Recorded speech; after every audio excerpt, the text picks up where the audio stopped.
it's a big deal because it's a top killer in the natural world. It's killing between 250, 300 people every 24 hours.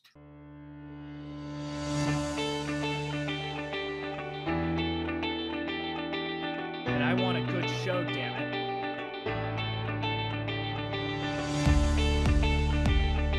Ready for a good show? Doing awesome, yeah. I'm excited to talk to you, Angie. Thank you for having me. Yes!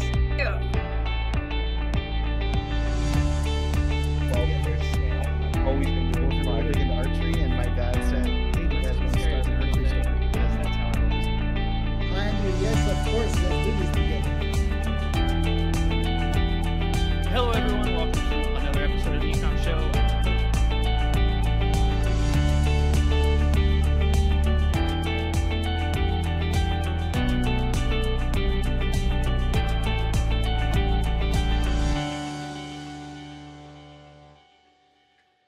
Hello, everyone, and welcome to another episode of the E-Comm Show. I'm your host, as usual, Andrew Maff, and today I am joined by the amazing Cristofer Smith, who is the founder and VPO of Green Apple Active. Chris, how are you doing, buddy? You ready for a good show? We're doing great, Andrew, and thanks for inviting us. Yeah, I appreciate obviously having you on the show. I know we kind of already started talking a little bit before we even started recording here, and I'm like, okay, I know where we're going with this. Is going to be great. I always like starting these off pretty stereotypical. So tell us a little bit about your background, how you got started on Green Apple Active, and we're going to take it from there, okay? You got it. Okay, so let's go back 30 years ago. And I was a professional motorcycle flat track racer. And we did that for approximately 6 years. And then after, you go into an early retirement because family starts to materialize. We had kids. And I'm like, okay, this is a dangerous sport. Let's, and people wanted to talk me out of it. And I allowed that to happen. So I wanted to get into the athletic trade and stay there. So that's what brought up the apparel. And I met a guy in college, and his mom made Adidas. So she taught me the ropes, and we opened up a little factory downtown Los Angeles. It looked like a garage, okay? And we parlayed our student loans into 6 sewing machines, and we built a cutting table. And that was the beginning. And then people go, wow, you're really good at styling the brands. And I said, okay, I'll do some side work for you. That's how I got into design and manufacturing, just like that. And then years later, I'm like, okay, I want to get better at what I do. And how do we do that? Well, we got to get plant-based apparel going because I'm watching what's happening to our planet. And being in manufacturing, you get to travel around the world a lot, like 4 to 5 times a year.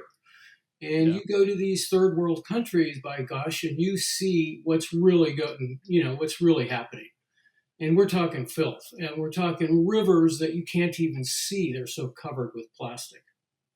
Now, most people don't really understand, but synthetic textiles are the main polluter, not the plastic bottles. The plastic bottles are recycled.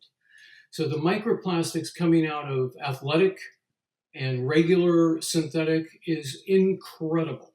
So one legging will produce about 5,000, approximately, I give or take, okay? 5,000 microplastic splinters each wash. That goes into the water. And it acts like a conduit. It collects more plastic. So that's what's building these islands of plastic. And that changed me totally. I took about 16 months off, traveled around the world, looking at farms, testing fabrics, loved Model and Lenzig's Tencel, which is eucalyptus. But then I came across bamboo, and I'm like, oh my goodness, the breathability, the antimicrobial, the growing of the plant is just phenomenal. And by the way, it captures the carbon. And it's a big time producer of oxygen, high grade oxygen, they call it. So that was that. I called up a buddy. We flew over to Asia, studied, I think we studied the making of it for about 8 months, spent time in the farms, produced our first bamboo. Really, China was the only one producing any kind of bamboo product. And it was not any knits. It was more like cotton Schwabs and Kleenex and stuff like that. They were making it for hospitals. So we stood there, and stayed there and taught them how to make a knit. And I have all the sheets on how we did this. I actually kept everything logged. Wow. And, that's what brought it to market. Okay. That was the beginning. So awesome story. So with Green Apple Active specifically, obviously we know how you got started. How long have you been in business? What's been kind of the approach since you started? I know before we started chatting here, you mentioned like you were crushing it on retail, and then COVID happened and all this other stuff. So tell me a little bit about that. Yes. So once I kind of let go of private label and started focusing on Green Apple, I started selling to large chains, and by golly, within each year, it graduated $2 to $3 million. By the 6th year, we're at almost $16 million. And then we decide, let's take a look at e-commerce.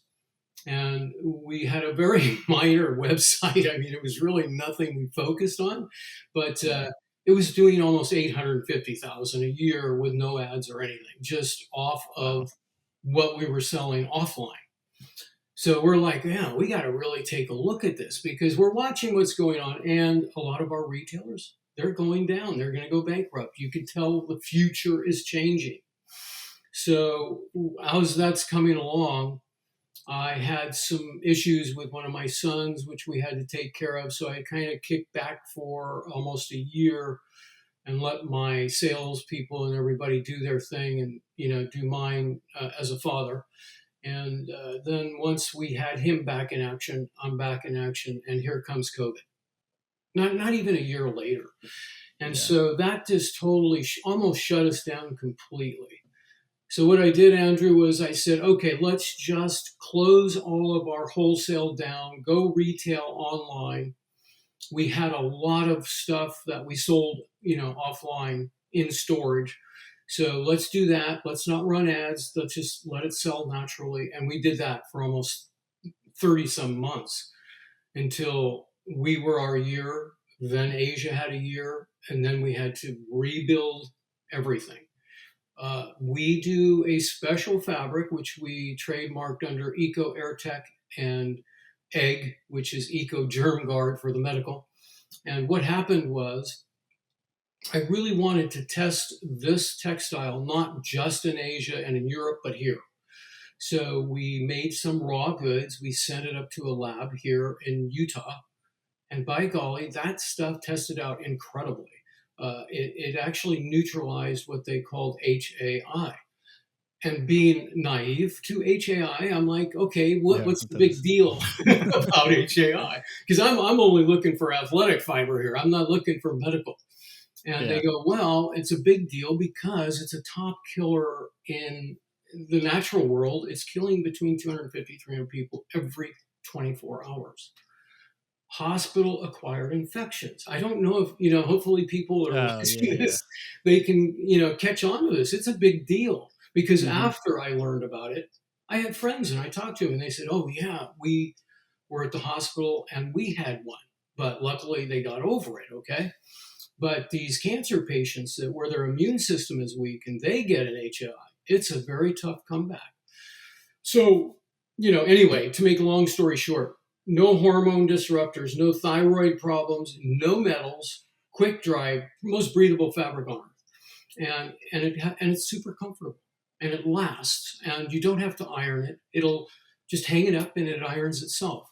So it had everything really, I couldn't beat the fiber.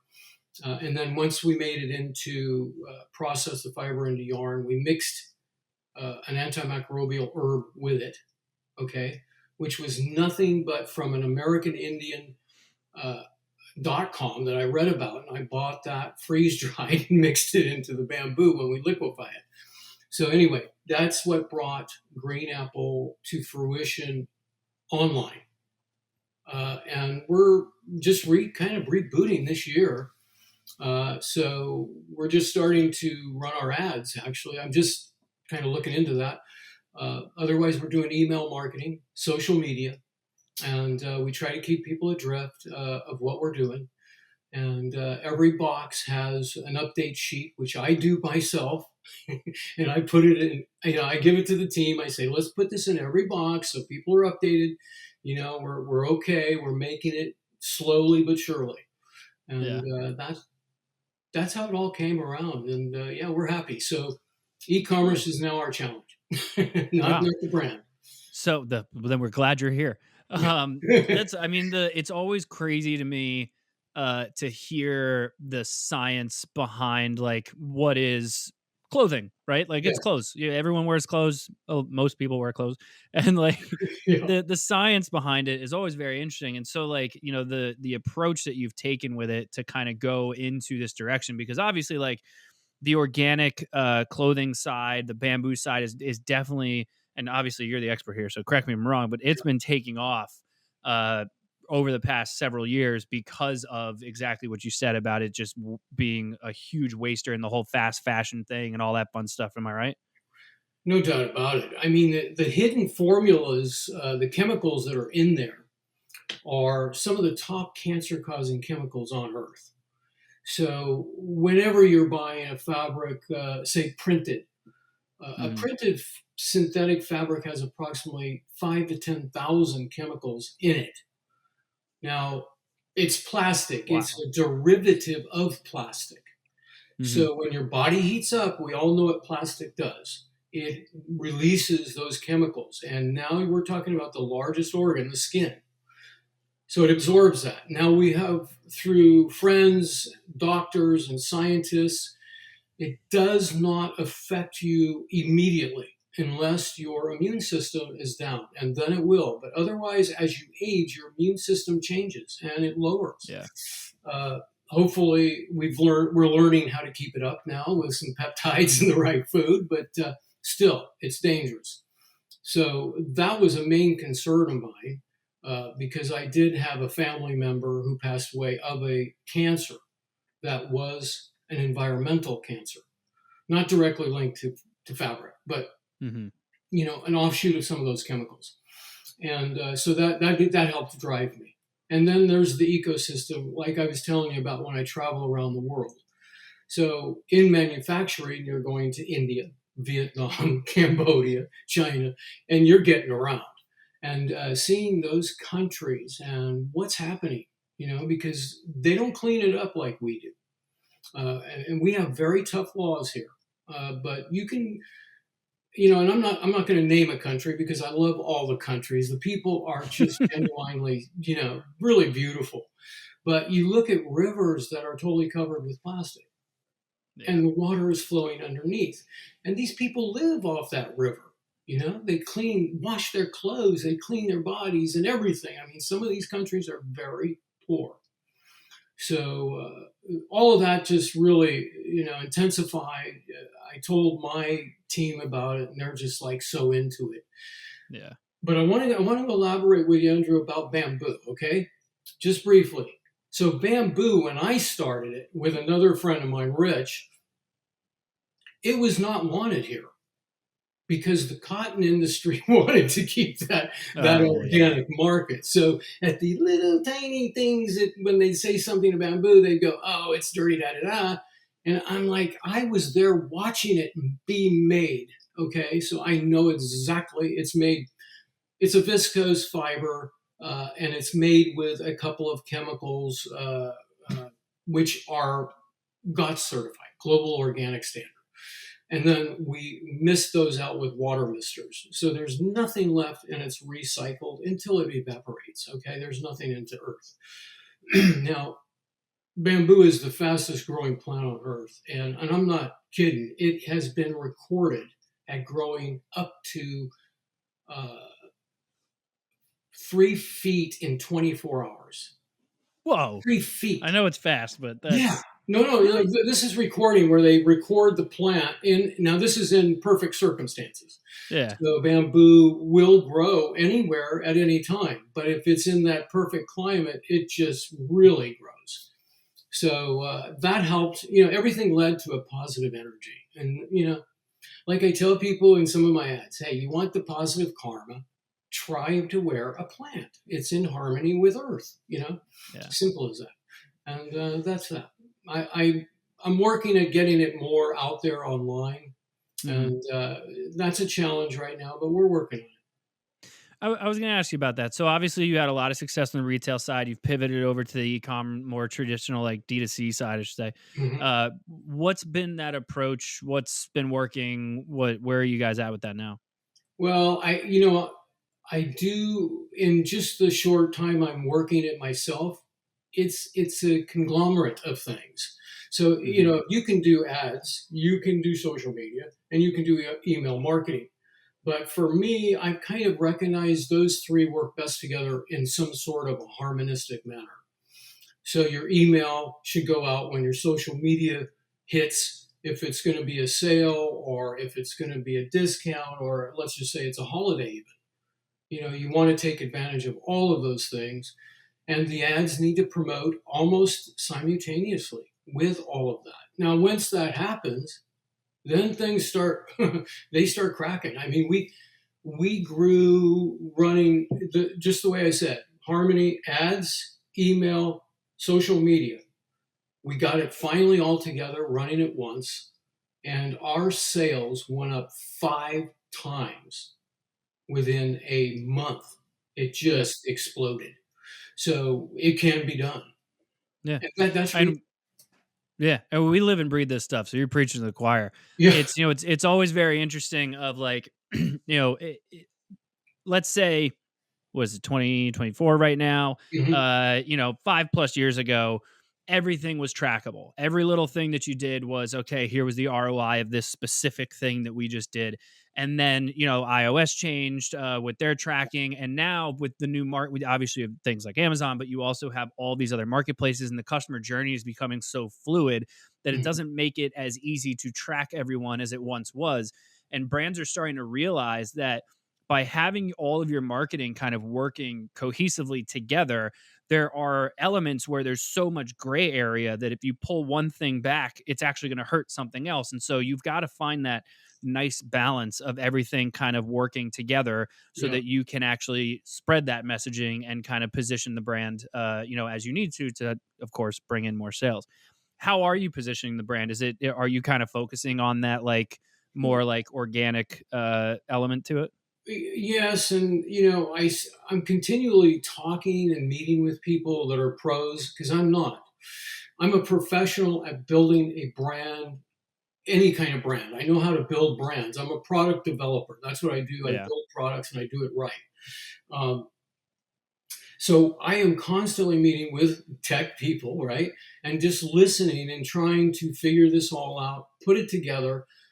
And let me just say, once I get it together, sometimes it goes, oh, now Google's changing their algorithm. And I'm Oh, like, yeah. oh, wait a minute, I'm just starting to figure this out. And, they're like, well, we'll get back to you on that. And, it's just one thing after another. But I have to say, I am using a lot of AI now. So that's Mhm. helping me. It's helping me because I am not a professional marketeer. I am a product person. I Yeah. can sell the product because I believe in the product, and that creates that stigma where okay, no problem. Hey, I believe in it. Otherwise, I won't do it. Yeah. And it's still a learning process for me. So, Andrew, anytime I talk to tech people, I just sit and I listen, and I'll sit Yeah. here with my book and I'll write notes, and that's what I do. You Yeah. know. Are you only selling on your site right now, or have you ventured into like the Amazon or Walmart world or anything like that? Yeah, it's kind of strange you say that. I'm not really selling any of them yet, but I started selling. I actually made this Amazon Apparel when Oh. they started way back. Oh, So yeah, I yeah. was I was a factory for them, designing and manufacturing, and then I started to brand out, and so I let go of that. But we figure if we really want to maximize Green Apple, we have to start selling with other outside vendors. Right now, we just try to get our own website and that traffic figured out, and then Mhm. we'll move on. I don't want to bite off more than I can chew. And then Yeah. we're kind of, skeptical because it's been almost 3 years we've been off. We've been on a vacation here. So, it's about making the apparel, doing it right, getting the right fit, right fabric, everything, perfect. And then we're ready to rock and roll, because otherwise people just sit there and they charge you back or they write bad reviews. And on our website, I feel really bad because we get all these 5 stars. And I'm like, wait a minute. I think people are, think we're lying or something. If any time I get a under 5-star review, it's about my customer service. So that's just another thing that needs to be tweaked. And I insist on live customer service. So I have 2 customer service agents that work Monday through Saturday, 9 a.m. to 6 p.m. And then from there it goes auto. But I still like to talk to somebody. So I give that option to our customers. Yeah, I think that's a great way to do it. And to be honest, to your point, like I love bad reviews. I think, I'm sure there's a ton of people listening to this right now that are just laughing at that comment, but it allows you to showcase your customer service. It allows you to show that like, hey, these reviews aren't all fake. Like if you come across a product and it's especially on someone's own website where, that they have control over the reviews, it looks fabricated. It looks fake. Like it's, it very well like, yeah, sure, you're just deleting all of the bad ones. I love the bad ones, and I like to showcase them of like, hey, we're not perfect. We want to be. Here's what we did to deal with it when things don't work out the way we want. I think it's a great way to showcase your customer service stuff. Especially, Andrew, when it's a bad one that's not anger and it's factual, because there's a difference between people that are angry and people that are spewing out some factual information. Like a fit or, a stretch or something, something advantageous to the customer. They don't want to hear angry people. They want to hear facts, I think. I mean, that's what I want to hear. When I go to buy somebody's product, hey, I want to read about it and I want to see what people have to say. I don't want to hear about their anger. I mean, we have enough of that going around for the next 10 years, probably. Let's all mellow out and get back to the love scene. Geez, guys. Yes, bring back the hippies. That's what I keep saying. I mean, come on. I mean, I'm not that old, but I'm old, and my mom was a hippie, so I remember Haight-Ashbury. I mean, I was just a young kid, but I still remember it. Yeah, and I still like the music from Woodstock. Me too. It's great, and timeless. It's great. But Christoph, really appreciate you having me on the show. I don't want to take up too much more of your time. I always like to do the usual and give you an opportunity to let everyone know they can find out more about you and, of course, more about Green Apple.